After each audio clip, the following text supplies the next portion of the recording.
रमेश बिधूड़ी को बकायदा वार्न किया गया है, चेतावनी दी गई है और कहा गया है कि वो सदन में मर्यादा में रहकर बात करें। जब एक नेता उनके मंच से भारत माता की जय के नारे लगा रहे थे तो दानिश अली तमतमा गए और उन्हें रोक दिया। अगर बिधूड़ी के मन में दानिश अली की इस हरकत से किसी प्रकार का कोई गुस्सा था तो वो लोकतांत्रिक तरीके से इसका विरोध कर सकते। दानिश अली को जो कुछ भी कहा है वो उनके मन के विचार नहीं है, ये वही भरोसा है जिससे मुसलमानों का पीएम मोदी पर विश्वास बढ़ा है। ब्रांड मोदी की ताकत ये है कि लोगों तक। दोस्तों, एक कथित पत्रकार जो गालीबाज बिधूड़ी को सही साबित करने और दानिश अली को गलत साबित करने में लग जाए, उसे आप क्या कहेंगे? कहिएगा बाद में। पहले आप उस कथित पत्रकार का ये वीडियो क्लिप देखिए जिसमें अपनी मूर्खता या कहिए तो धूर्तता दिखाने का काम कर रही हैं। नाम है रूबिका लियाकत। तो वीडियो आपके सामने है, देर हम बातचीत का सिलसिला जारी रखेंगे।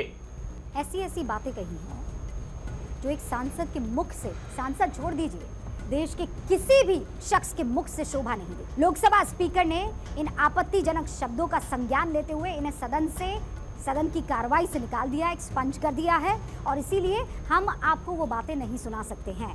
रमेश बिधूड़ी को बकायदा वार्न किया गया है, चेतावनी दी गई है और कहा गया है कि वो सदन में मर्यादा में रहकर बात करें। जिस कुंवर दानिश अली के खिलाफ बिधूड़ी अपने इन बातों को रख रहे थे, अनाप शनाप बातें बोल रहे थे, वो दानिश अली कौन है अब ये भी आप जानिए। बेटा, तुमसे ना हो पाएगा। कुछ दिनों पहले ये वीडियो उनका बड़ा वायरल हुआ था। ये वीडियो उनके संसदीय क्षेत्र अमरोहा का है जिसमें जब एक नेता उनके मंच से भारत माता की जय के नारे लगा रहे थे तो दानिश अली तमतमा गए और उन्हें रोक दिया। इससे पहले दानिश अली इसी वीडियो से बदनाम हुए। इस वीडियो में भारत माता के जयकारे लग रहे थे और ये दानिश अली भारत माता के जयकारे से अपना बैर दिखा रहे थे। देश भर में दानिश अली से लोग बहुत गुस्सा हुए।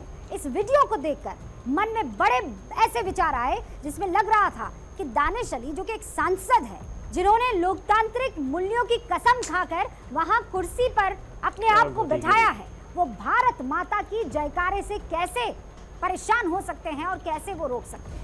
अगर बिधूड़ी के मन में दानिश अली की इस हरकत से किसी प्रकार का कोई गुस्सा था, अरे कहना क्या चाहते हो, तो वो लोकतांत्रिक तरीके से इसका विरोध कर सकते। दानिश अली के इस कथनी से, इस करनी से देश का कोई शख्स खुश नहीं था। दानिश अली की हरकत पर देशवासियों ने अपना गुस्सा जाहिर किया, लेकिन बिधूड़ी जी ने जो संसद में किया उसको कोई जायज नहीं ठहरा।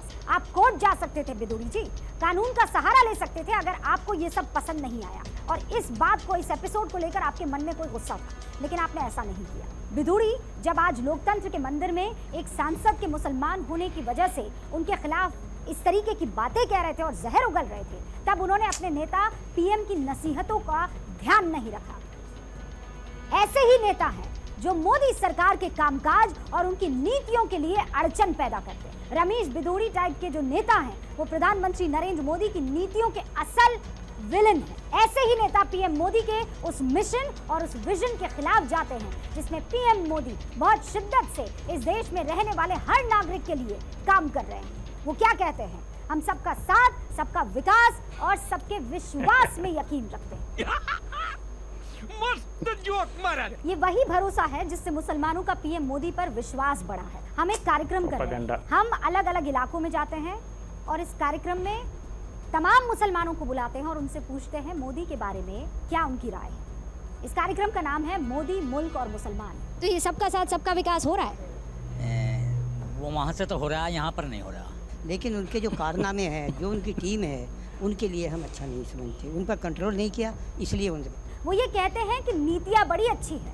आपके बैंक में पैसे आते हैं तो वो कहते हैं हाँ पैसे आते हैं। आपको राशन पानी मिल रहा है तो वो कहते हैं हाँ राशन पानी मिल रहा है। लेकिन हमें मोदी जी से एक शिकायत है, इस सरकार से एक शिकायत है। क्या शिकायत है? तो वो ये कहते हैं कि शिकायत ये है कि ऐसे बहुत से लोग इस देश में घूम रहे हैं जो हमें ये महसूस करवाते हैं कि हम यहाँ पर नहीं रहने चाहिए। इसका मतलब ये नहीं है कि इनकी तरफ से किसी तरह की कोई पहल नहीं होनी चाहिए, सब चीज़ जो है सरकार ही करे। समझ रहे हो? समझ रहे हो आप? लेकिन जब वो ये बात कह रहे हैं तो इसमें बहुत गहराई है। ब्रांड मोदी की ताकत ये है कि विपक्ष के नेताओं को बहुत ये सूट करता है। एक पूरा इकोसिस्टम है जो ये चाहता है कि ऐसे बयान आए और आते रहे ताकि वो अपना एजेंडा पूरा कर सके। इसीलिए आज रमेश बिधूड़ी के इस असंसदीय और अमर्यादित बयान को विपक्ष ने तुरंत लपका और पूरी ताकत से टूट पड़े। आपने देखा, अब मौका मिला है तो उसे भुनाना भी जरूरी है, यही सियासत का तकाजा है। वो ये मौका क्यों छोड़े? लूज बॉल तो आपने ही दी है ना। इसीलिए आज कई नेता दानिश अली से मिलने के लिए पहुंचे। राहुल गांधी पहुंचे, केसी वेणुगोपाल पहुंचे, इमरान प्रतापगढ़ी जैसे नेता उनके घर पर पहुंचे। इस सज्जन को क्या तकलीफ है भाई?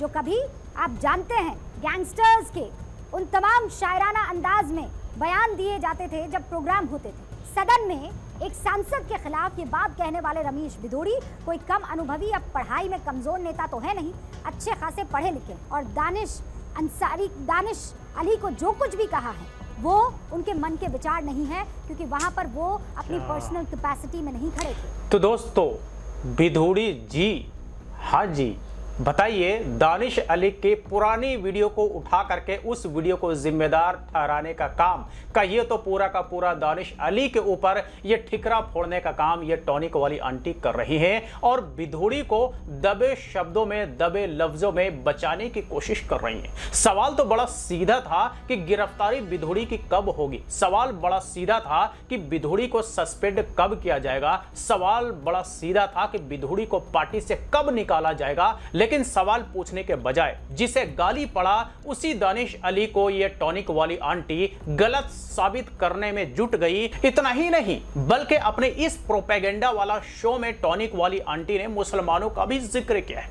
लेकिन पूरे देश को पता है, पूरी दुनिया को पता है कि मोदी और भाजपा के बारे में इस देश के या इस दुनिया के मुसलमानों की क्या राय है। लेकिन इस तरह के प्रोपेगेंडा चलाने वाले टॉनिक वाली आंटी हो या फिर गोदी मीडिया हो, सब अपने प्रोपेगेंडा के तहत अलग अलग तरह का कहानी बनाने या कहिए तो कहानी गढ़ने में लगे हुए हैं। और उसी तरह का गढ़ा हुआ एक कहानी, बनाया हुआ एक कहानी रूबिका लियाकत ने अपने इस शो में इंप्लांट किया, कहिए तो यहां पर प्रोपेगेंडा के तहत रखने का काम किया, ताकि यह बताया जाए, यह दिखाया जाए कि देश का मुसलमान मोदी के साथ है और मोदी देश के मुसलमानों के साथ है। लेकिन दरअसल सच्चाई क्या है, यह पूरे देश और पूरी दुनिया को पता है कि किस तरह से पूरे देश में मुसलमानों को चुन चुन करके टारगेट किया जा रहा है। बदनाम करने से लेकर के मॉब लिंचिंग करने से लेकर के हर तरह के हथकंडे अपनाए जा रहे हैं। लेकिन इन सब पर इस तरह के टॉनिक वाली आंटी हो या फिर कोई भी गोदी एंकर हो, सबके हलक सूख जाते हैं। सवाल पूछने में इनकी बोलती बंद हो जाती है, इनके हलक सूख जाते हैं। तो प्रोपेगेंडा और सिर्फ प्रोपेगेंडा ही आपको इस तरह के टॉनिक वाली आंटी या फिर इस तरह के गोदी एंकर्स के डिबेट में मिलेंगे। तो हमने हमेशा से कहा है कि इस तरह के गोदी एंकर और गोदी मीडिया से ज्यादा दूरी बनाकर रखेंगे, आप प्रोपेगेंडा से ज्यादा दूर रहेंगे, ये आपके लिए बेहतर, देश के लिए बेहतर, देश के आवाम के लिए बेहतर है। तो चलिए, आज तक के लिए इतना ही। टॉनिक वाली आंटी के लिए 2 शब्द जरूर कमेंट बॉक्स में कहें। फिर मुलाकात होती है किसी नए वीडियो के साथ, तब तक के लिए बाय बाय।